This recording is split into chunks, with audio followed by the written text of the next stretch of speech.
Women who retire have very few role models. We were, after all, the first generation of women who consciously chose and were able to have long-term professional careers, often while managing a family and doing volunteer work and other things at the same time.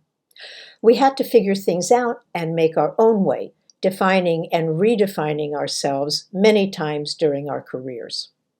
Retirement is just one more of those moments. Retiring makes some women feel guilty. Many women who retire have never not worked. Earning a good living has been a symbol of independence and a source of pride. So it's uncomfortable when they no longer get a paycheck. Women also feel guilty because, other than maybe an occasional spa day or retreat, they rarely took any me time. But at this stage of your life, me time is what it's all about.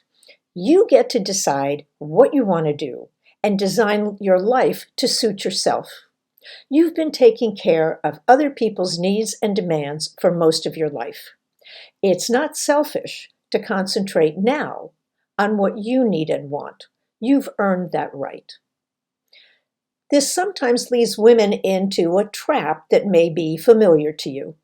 After you retire, you may start to hear from relatives, unretired friends, former colleagues, maybe a nonprofit you've worked with, asking you to do something for them now that you have the time.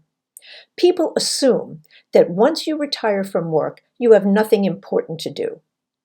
Some requests might be tempting, or they may come from friends you hate to turn down, so you say yes. Now, if they are things you enjoy and want to do, or you know they're important, fine. But if you have other interests you want to get to, or if you just want to chill out and take care of yourself for a while, you can easily find yourself overworked doing favors for others instead of the things you want to do. Remember how hard it was at work to learn to say no? Well, in order to do what you want when you retire, you'll need to learn that all over again.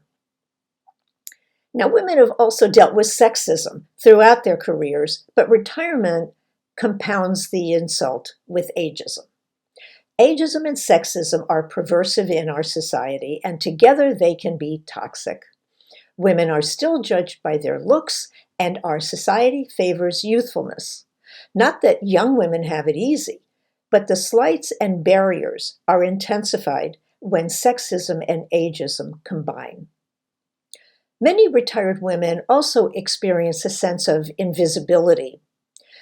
After fighting so hard to be taken seriously and achieving it as prominent lawyers, partners, and leaders, women retire and feel ignored.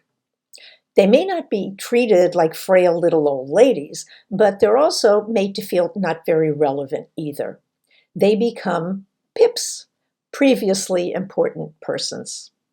So once you retire from law practice, you have to reinvent yourself once more.